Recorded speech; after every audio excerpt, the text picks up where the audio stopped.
Sup, you beautiful bastards? Hope you're having a fantastic Wednesday. Welcome back to the Philip DeFranco Show, and let's just jump into it. And the first thing I want to talk about is actually everyone's favorite segment, and that is our douchebag of the day. And today I am giving our most prestigious award to 30-year-old Ryan Flores. And there are two reasons for this. One, Ryan is a criminal. Back in July, with a gun and a knife, Ryan tried to rob a Starbucks. It's all on video. He hops in there with a Transformers mask on. He demands money. But as you may have noticed, I used the word tried. He was not successful. And that was all thanks to 58-year-old Craig Jerry, who sees what is happening, then grabs a chair and hits Ryan with it. This results in a violent fight. Craig gets stabbed in the neck, but then he's able to get the knife away from Ryan, and he stabs Ryan a few times. And ultimately, Craig won the fight. The police show up, they arrest Ryan. He's been charged, and he's currently being held on $155,000 bail. But here's the thing, story's not over. Second reason Ryan is our douchebag of the day. According to Ryan's mother, he is planning on suing Craig for using excessive force. Yes, you are hearing that correctly. The masked man with the gun and the knife who tried to rob a Starbucks is planning on filing a lawsuit against the man who stopped him from doing so. And according to the mother, this is why. The guy, in my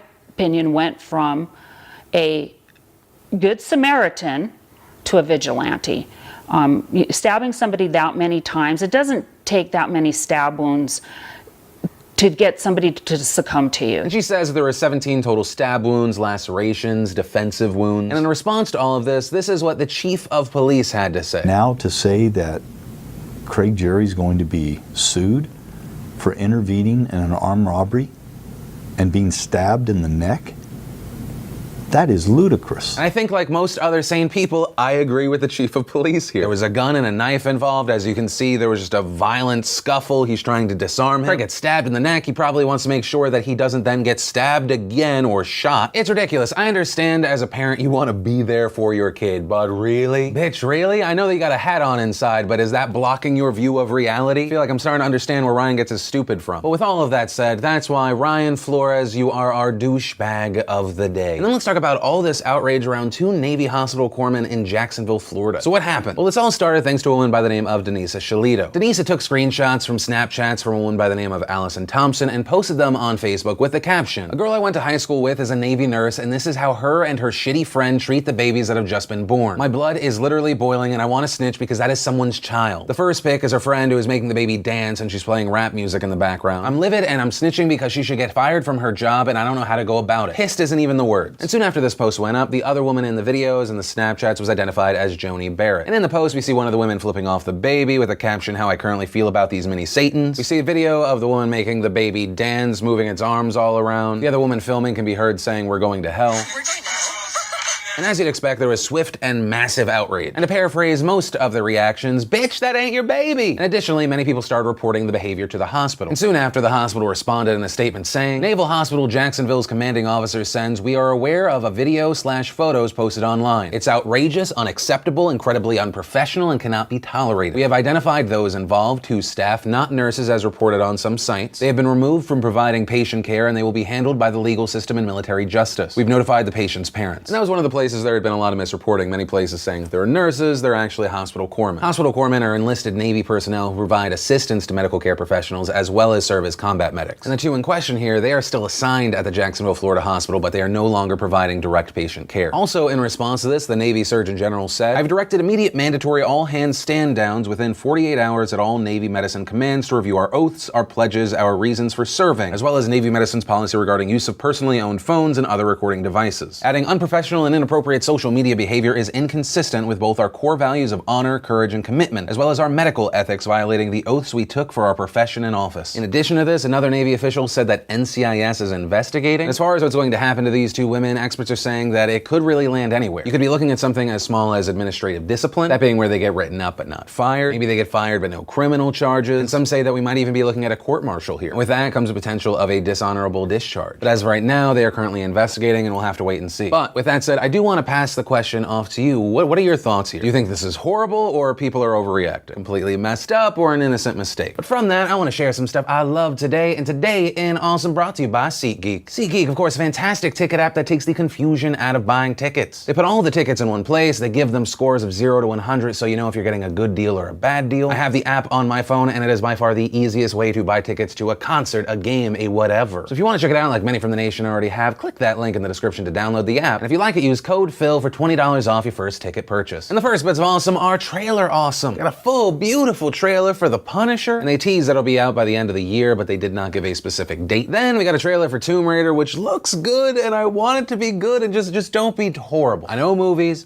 based off of games usually always suck, but just please don't hurt me like Assassin's Creed did. So many of us had so much hope for that one. Then we got a trailer for Jumanji: Welcome to the Jungle. I'm being cautiously optimistic. I think it's going to be good. I'm a big fan of the cast, and also, what do you talk about? What news about Kevin Hart? Then we got the PUBG movie from Corridor. I highly recommend it, especially if you're about that PUBG frying pan life. And remember, if you want to see the full versions of everything, I just shared the secret link of the day. Anything at all. Links, as always, are in the description down below. And then let's talk about a college controversy. And this situation revolves around Randy Lowry, who is the president of Lipscomb University of Nashville, Tennessee. He recently hosted a dinner at his home for African-American students so they could discuss their experiences at the school. But the main takeaway from the night seemed to be that many people were offended by their experience there. Some of the students saying they were bothered by both the decor and the food. Here's how one student described her experience in an Instagram post. As we arrived to the president's home and proceeded to go in, we seen cotton as the centerpieces. We also stood and ate dinner. There were no seats to sit in, and it felt very uncomfortable. We were very offended, and also the meals that were provided resembled many, quote, black meals. They had mac and cheese, collard greens, cornbread, etc. The night before, Latinos also had dinner at his house, and they had tacos. They also didn't have the centerpiece that we had tonight. And according to one of the students, when the president was asked about these centerpieces, he reportedly said that he didn't know, he's seen it before we did, he kind of thought it was fallish, adding it isn't inherently bad if we're all wearing it. He then walked off. And so then in response to this situation, the day after, the president of the university sends out an apology email. And he wrote, several students shared with me their concern about the material used for centerpieces, which contained stalks of cotton. The content of the centerpieces was offensive, and I could have handled the situation with more sensitivity. I sincerely apologize for the discomfort, anger, or disappointment we caused and solicit your forgiveness. Then offering up time for anyone that wanted to engage in a conversation. And later, in an interview with the Tennessean, he said this. How I understand that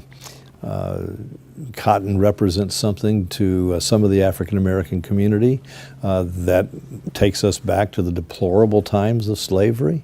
And so I understand that student, and I'm extraordinarily sorry to have anything on the table that would have been offensive. Also, in regards to the menu, he said there was no malice there, claiming he had served essentially the same menu at his mother-in-law's birthday just a week prior. And the response to the situation and the president's apology has been mixed. While there are many that agreed that it was offensive, or at the very least it was incredibly poor judgment to overlook this, there are also a lot of other people that said that there was no reason for the president to apologize. So just take a look at a few of the comments on the page. So let me get this straight. The president of the university invites a group of students to his home. He feeds them a nice meal. They return his hospitality by being, quote, offended by a cotton plant that was used in a decoration on a table or tables. Really? Surely none of the offended were wearing cotton clothing or sleep on cotton sheets. This is garbage, and this has to stop. The president should not be the party apologizing. Another writing, I'm sorry, but as a Lipscomb alum, I find this completely ridiculous. This is a popular style of decorating in the South right now and has nothing to do with race. You can't do anything now without someone being offended. And that specific note was something I started seeing more and more, that this centerpiece is actually in right now. Reportedly, you even have places like Hobby Lobby selling similar decorations, although that by itself has also drawn massive criticism. Last week there was a post that went viral that read, this decor is so wrong on so many levels. There is nothing decorative about raw cotton, a commodity which was gained at the expense of African-American slaves. A little sensitivity goes a long way. Please remove this, quote, decor. So even outside of this specific situation, we're seeing controversy and outrage. But I also think it's important to note that it's not like it's just Hobby Lobby. When I was trying to find places that sold it, I found it in places like Pier 1 Imports, Amazon, Etsy, it's all over the place. Pinterest is 50,000 different ways you can try to do it, most likely mess it up. So it is an existing thing, but ultimately that is where we are right now. My personal takeaway is to Randy Lowry, I think in the future, maybe just order pizza. No one's ever been offended or outraged when it comes to pizza, except at the person who has taken the last slice. I want to give you the benefit of the doubt that you did the mac and cheese, the collard greens, the cornbread, because those are just regular Southern meals. As someone that lived in the South for a while, that sounds delicious. But if it is true that on Latino night, instead of all this kind of food, you had tacos, then yeah, I could see how you trying to be accommodating could be seen as you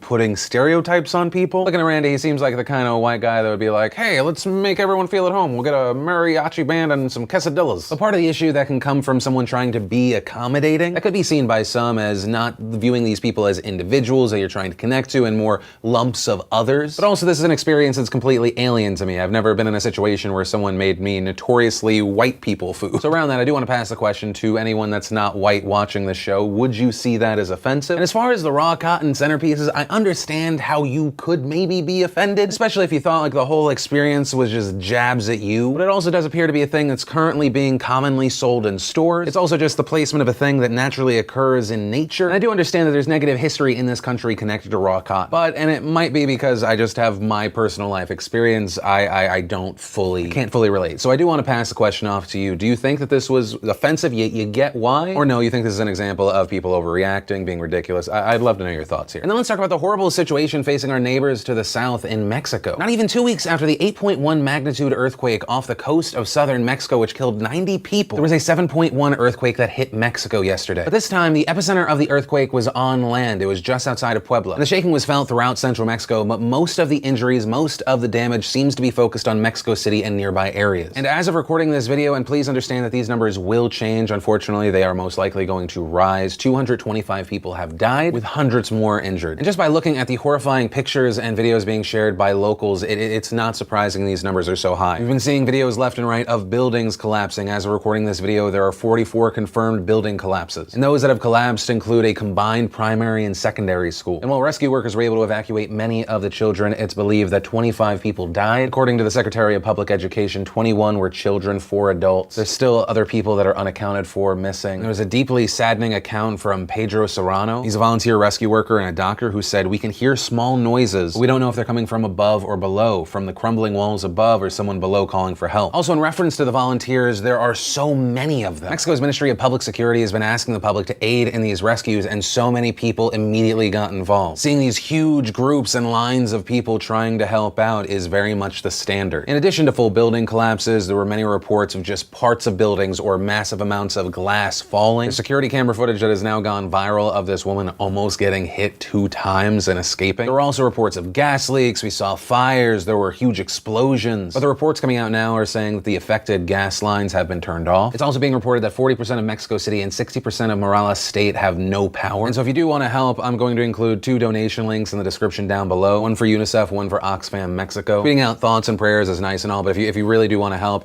you can donate. You can also then tweet out the links that I am going to provide in the description down below. But the note that I want to end this horrible, horrible story on is the heroes. Well, the people that signed up for the moments like this, your police officers, your firefighters, your medical staff that we're seeing out in the streets delivering a baby in the midst of all this chaos, helping the sick and wounded wherever you can. And also just the everyday people that in the midst of such a horrible situation just want to help another, that are out there trying to rescue those trapped in rubble who are hurt. It's in these worst of times that we often see the best of people. And that's where I'm going to end today's show. And remember, if you like this video, you like what I try and do on this channel, hit that like button. If you're new here, hit that subscribe button. Also, if you missed yesterday's Philip DeFranco show, you want to catch up, click or tap right there to watch that. Or if you want to see today's brand new behind the scenes vlog, click or tap right there to watch that. But that said, of course, as always, my name's Philip DeFranco. You've just been filled in. I love yo faces, and I'll see you tomorrow.